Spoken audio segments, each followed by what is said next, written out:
What's up, guys? Got some more Crowfall action for you today. This time in patch 5.11, we finally got the Dregs patch on the test server, and it's awesome. So this video is going to be the good, the bad, and the ugly of the Dregs so far. Now, keep in mind, this is the test server, so we haven't even hit the actual, beta server yet. This is super beta, basically. So far, let's start off with the good, because there's a lot of good. And the first thing that's awesome is the Divine Favor system. So in previous iterations of Crowfall, the only thing that mattered was how many forts and how many keeps you captured. That was the only thing that mattered in terms of scoring and winning the campaign. That is no longer the case. It still matters a lot. You still want to get the forts and the keeps and the outposts, but it is not the only thing that matters. There are side objectives that can contribute a considerable amount of points to winning the campaign, meaning that smaller guilds can win with these other side objectives while also still getting some of the forts and the keeps. It means that there are other objectives in the game that matter besides just logging into Siege, which is something I have been begging for a long time, and I'm so happy we got it. It means that we're going to have world activity outside of the primetime hours, meaningful things to do outside of the sieges, and ways to affect the score that don't involve a siege. And I'm so happy about that. And what's really nice about these side objectives is that a lot of them are on a per capita basis, meaning that the smaller guilds have to do less than a bigger guild. So it divides. So one of the objectives, right, is the guild that kills the most Embari will win the most Divine Favor. And there's a second place, third place, and so on. So a smaller guild will need to kill less than a bigger guild. So if you have a guild full of a ton of people that aren't contributing, then you're going to have to kill a ton of these Embari. Whereas if you have a small, nimble guild, you'll have to kill less. So it means the smaller guilds can compete with the bigger guilds and, in a way, could have an advantage. Now, I still think having more people overall, assuming they're active and they're contributing, will be better, because you'll be able to control the areas better. And while these side objectives are meaningful, having the forts and the keeps next to those side outposts is only going to help. So there's a lot of big guilds complaining because now it's harder for them to win. In the past, in previous iterations of Crowfall, it was very easy for the big organized guilds to win because they only had to be big and organized for a couple hours a week, and that was enough to win the entire game. Now, everything matters. Now you want to have a presence in the campaigns all of the time because there are now other objectives that matter other than just sieging. And I really, really like this system. I'm a huge fan for many reasons. I like that the small guilds can compete, obviously, but I also like that we've got a lot of varied gameplay. So these cards, these seasonal objectives, change every season, meaning that the Embari camp, that was an objective this time around. The guild that kills the most Embari will win the most Divine Favor. That will go away after that season is over, and then the next objective may be the most the guild that sacrifices the most of XYZ objective will now win. So now you've got these hot spots and these varied PvP locations. So I really, really like that. And I like that it's varying up the types of PvP, because it's a very different type of PvP when you are doing some other random thing and all of a sudden there's players there. I really appreciate that kind of PvP much more than we're going to their fort, they know we're coming, we know they're there. That's not as fun for a player like myself. So I like that we're going to get more of these random, spontaneous PvP moments with this type of system. So I'm a huge fan of the Divine Favor system. I think they really knocked it out of the park, and I'm looking forward to seeing all the crazy side objectives and all the how it really changes the way people play the game. So this Divine Favor system has led to a lot of these smaller guilds doing very well. One in particular called Spider Gang, which the community as a whole seems to really love the Spider Gang guild, me included. They just have this spunk to them that is contagious. I don't know. I'm rooting for Spider Gang. I love the Spider Gang. I don't know. I'm not in the guild, but I can't help but not like those guys. Their spunk is contagious. Next up on the good, building and caravanning is awesome. So the caravan system, I think, is very cool. Using the actual pack pigs is a little bit weird. It's a little bit clunky, but I think, I mean, obviously it's not completely by design, but it sort of is, right? So you're escorting these pack pigs, and the AI is kind of stupid, but that means that you have to do it slowly. Like, you can't escort them at full speed. You sort of have to keep your eye on them to make sure they don't get stuck on stuff. And while that is partially an AI issue, I also think that's partially intended because they don't want people just escorting these caravans at full run speed, because that would sort of defeat the point. You want this caravan to be this slow, lumbering thing that takes a while to get there, so you can get ambushed, right? It'll lead to more PvP that way. So the caravanning, I'm sure, will get polished up. It is a little clunky, but also I think it's supposed to be a little bit clunky, so you sort of have to keep your eye on your caravan, and you're a little bit vulnerable while you're doing it. Next up, in the things that are awesome, the thralls. To get higher quality disciplines past the baseline disciplines, so if you want to upgrade to a green vessel, blue vessel, whatever, you will have to hunt down your disciplines via thralls, meaning that you'll have to kill a mob specific for that discipline to get the discipline you want. For example, I wanted the troubadour discipline. I had to go kill the troubadour thrall out in the world to get that troubadour discipline. This is great. This is going to lead to, again, more people out in the world hunting for these disciplines that they want.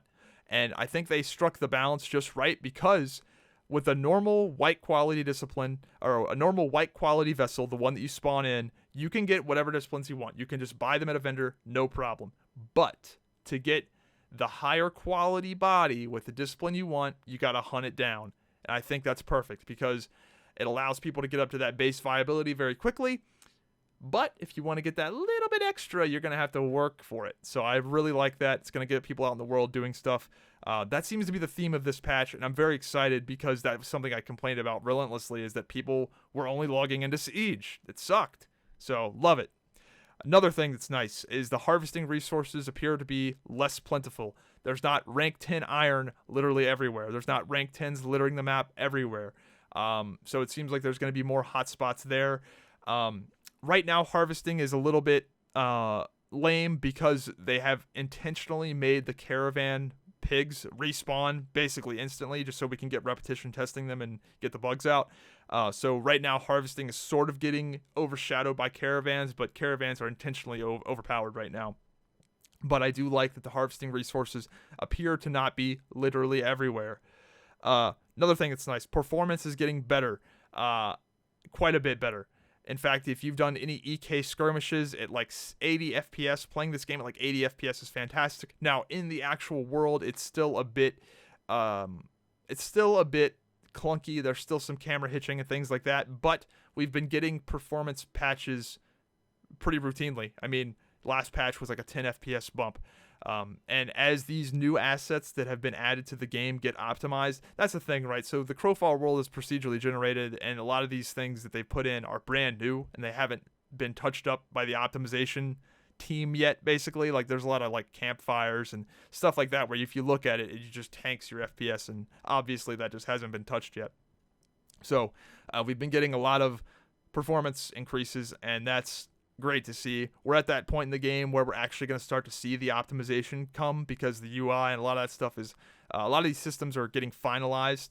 So I'm really excited to see how much better they can make this game run, because I think a lot of the combat feel issues where people go, oh, it just doesn't feel good, a lot of that comes down to the performance, where the camera is inconsistent and not smooth because you'll get hitches, or the FPS just isn't great. Because when you play this game at 80 FPS in combat in Eternal Kingdom, it feels fantastic. So if they can knock that down and really just optimize the shit out of this game, it's going to be awesome. So loving to see that.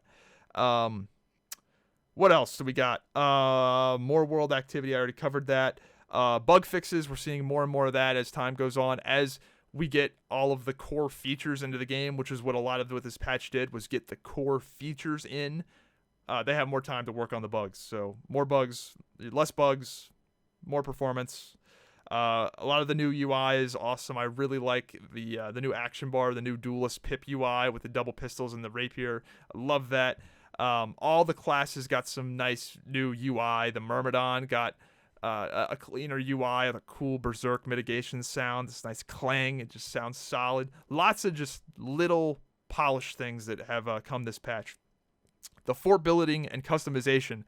You can build forts with custom buildings in it that give you buffs and potentially debuffs. So there's a lot of customization with building your strongholds and putting certain structures in them that will change the way you defend them. In fact, you can put a structure in your fort that makes everyone's resource cost go up by, I think it's like 50%. Now that's everyone, including your own. So you can build a special team composition to defend your fort against other people that may bring mana users. So there's a ton of customization there. I haven't personally dug into that quite a ton yet, but it's cool. I'm really liking that. I'm really liking the teamwork of building the forts. And, hey, you just captured a fort, right? Now it's a guild effort to go and escort the pack pigs to the walls, to build the walls. What are we going to build here? Get the stone, get the wood, get the skin, all that kind of stuff. That teamwork and coordination is actually very cool. So overall, a lot of really great stuff this patch. The Divine Favor system, fantastic. Lots of more world activity. Lots of, considerably better performance. Bug fixes are coming in faster now that all the features are in. Lots of good stuff. Now, let's get into the bad. So, the bad. Crafting early game sucks. It is just dreadful. I know they've talked about fixing this, but right now it sucks. Basically, the crafting in the crafting early game is basically irrelevant. It's pretty bad, because the gear you make is just terrible compared to the War Tribe stuff. So, I imagine we'll see a fix to that, and even if we don't see a fix to that, it's a very temporary issue, right? I think about a week from now is when people are going to be able to consider a good bit better gear than what drops off the War Tribes. So maybe this will just be a one-time pain where crafting is a little bit for the first few weeks, and you just worry about stocking up resources for when your crafting does get good enough to make something worthwhile. But I think there's a decent enough chance that'll get fixed in some way. So that sucks. The harvesting nodes are hard to hit early game. Like, you just can't harvest rank 10s early game. That's kind of annoying, but again, that's also another temporary issue. Eventually, people are going to be able to make the tools to be able to harvest the higher rank stuff. It kind of sucks. There was an outpost bug where capturing outposts was actually a net negative, so that sort of skewed the testing for the first week. But that's being fixed. A lot of the bad things are actually things that are being fixed. Another thing I'd like to see is they took the target dummies out of the temples, temples that you recall to. I would like to see those put back. I think that you should have access to a target dummy even if you don't own a fort or a keep. Just because let's let the new players have access to target dummies. Come on. They probably did that with the temple changes. They just didn't put them back in. I don't know. I just like to see them come back, please. And then the last, performance. There are still performance issues with the game, particularly in larger fights. A lot of these performance issues are due to new things, particularly the Frostweaver, new spell effects, new assets in general that just probably haven't been optimized yet. But again, it's rapidly improving. I mean, we're getting every patch now, every patch every week is like a performance increase in some way. So really liking that. Now, the ugly. There are some ugly, for sure. The ugly Frostweaver ice spam. Holy shit, the Frostweaver ice spam is out of control. In my Frostweaver first impressions video, I did not cover the Frostweaver ice spam because I assumed it would have been fixed by now, because I assumed it was not intended. It is still in the game. That's why it is on the ugly list and not in the bad list, because I can't believe it is still in the game.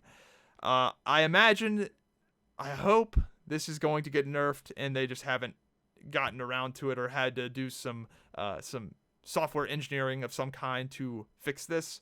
But man, dude, Frostweaver's putting down infinite ice is still in the game, and it is leading to people getting one shot, people getting instantly healed, the performance being terrible because there's a million particle effects, melee being basically unplayable because they just die instantly, range being incredibly powerful because they can stand in the infinite healing ice and stay at range, do damage. It's the infinite ice thing is really skewing the balance of the game quite a bit. I mean, the game is still fun, but in the bigger fights, it's a Frostweaver ice fest, and it's stupid. But in the smaller stuff, you can definitely get away with. There's definitely some cool fights going on in the smaller scale stuff right now. Another ugly thing: the inventory and banking hasn't really been improved. We still have a ton of random unique items. There's still 8 different qualities of bones and blood, despite them being pointless. And the banking really hasn't gotten any better. I think they just honestly haven't gotten around to this yet. Guild banks are more complicated to implement than just saying, oh, there's guild banks in the game now. That's kind of a big, like, engineering software ask, like, to have all that stuff intertwined and not break. But I would like to see them just give us more space.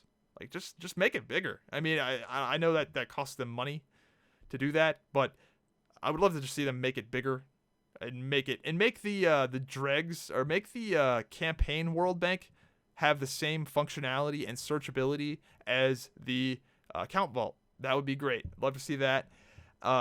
Maybe get rid of like all the different qualities of blood and bones, and maybe get rid of some of these unique items. Like, there's just a lot of unique items that take up an inventory spot that I think are necessary. I don't know. That's particularly the sacrifice items, man. A lot of these sacrifice items, I think they should just condense down into one thing, man. Just have, like, I don't know. Like, sacrifice, like, you got fucking spider teeth and spider eggs and spider eyes, and just like, why do we need all these different things of different qualities? Like, and then they become useless after a certain level. I don't know. It's just a lot of inventory bloat, I feel like. And another bad thing, mobile banking. Now, this has been confirmed to be addressed by the developers, that this is just stupid as hell. So I'm not going to spend too much time harping on this, because I think it's very likely going to be radically changed. Mobile banking, you get an outpost, you can get a mobile bank skill where you can drop down a bank chest. Needless to say, I don't know anybody that really likes this. I mean, literally, I don't know anybody in the game that's playing that likes this feature. I think it's highly likely it will get canned. It's problematic for many reasons. People are using the chests to jump over walls to get into forts. There's already mobile banking. There's already banking outposts, which are great. The banking outposts are fantastic. That's another great thing they added to the game. But then they have mobile banking for if you own an outpost. I don't know. It's just dumb as hell. So that, I think, will very likely get changed. Maybe even just removed. Because right now it's very easy to have the mobile bank usable kind of whenever you want to. And the last really ugly thing is the balance between melee and ranged. Right now, the game is incredibly ranged-centric. And most of this is due to the Frostweaver, but not all of it. The Frostweaver right now, with the ice, it's just way too dangerous for melee in these bigger fights. They just literally can get one shot. That, I think, will get fixed. I think they're going to put a limit on the ice. I think they're going to do something to nerf the ice. It's going to happen. It's just what they do and win. But the range damage is probably just too high, man. Illusionist is a really problematic discipline. I would like to see it just removed from the game. I think it's just I don't know, removed from the game or just nerfed. I really hate that the discipline is just like, harder, pick this and do more damage. I don't know, it's just way too good. The fact that ranged have it now is crazy. Ranged that have a slow on their third mouse button, that's crazy. It was okay. It was OP for melee, but it's really OP for ranged. And then they do 20% more damage, and it's true damage. Oh my god, man! I've been campaigning for this discipline to get nerfed ever since it was announced. Before we even played it, I knew it was going to be broken. So I would like to see that discipline really just reined in. I mean, I use it on my Duelist, on my Pistol Duelist. I use it on the Myrmidon. I mean, I use the thing because it's sick, but I it's so dumb just to use discipline because it's like Herdidur just makes you do so much more damage. Like, nerf the hell out of that discipline. It's just not good. It's not a good. It's not a choice. It's just like you just pick it because it's sick. So anyway, that's Crowfall. Dregs overall, despite my big rant there, is a lot of fun. I think they really, the game is like, I've been making these videos for years now, but it's finally nice to see the whole thing beginning to come together. Finally, like this is the last big feature patch. We will be seeing more stuff. We will be seeing polishing and changing, but it's nice to see it sort of all coming together now. And like this is like we've bought we got the Christmas gift, and we're wrapping up the final little bits here, and we're getting ready to put the bow on. That's sort of what it's like. So I'm very happy to see that. And yeah, so hope you guys enjoyed this Crowfall rant. 20 minutes in one take, so hopefully it was coherent. If you're interested in Crowfall, be sure to sign up with my referral link in the description down below. If you sign up with that referral link, you will... Oh my god, did somebody just rob my house? What was that? If you sign up with that link in the description, you will get into the Crowfall beta for free, as well as getting 5% off if you do decide to buy. I highly recommend that you sign up with that link right now because we are in the test server right now. When this patch hits the live server, that's beta. So the earlier you sign up, the earlier you will get into these beta waves. So sign up now. At least sign up even if you don't want to buy it. Just sign up to get in line. So do that. Hope you enjoyed the video, and I'll see you next time. Have a good one.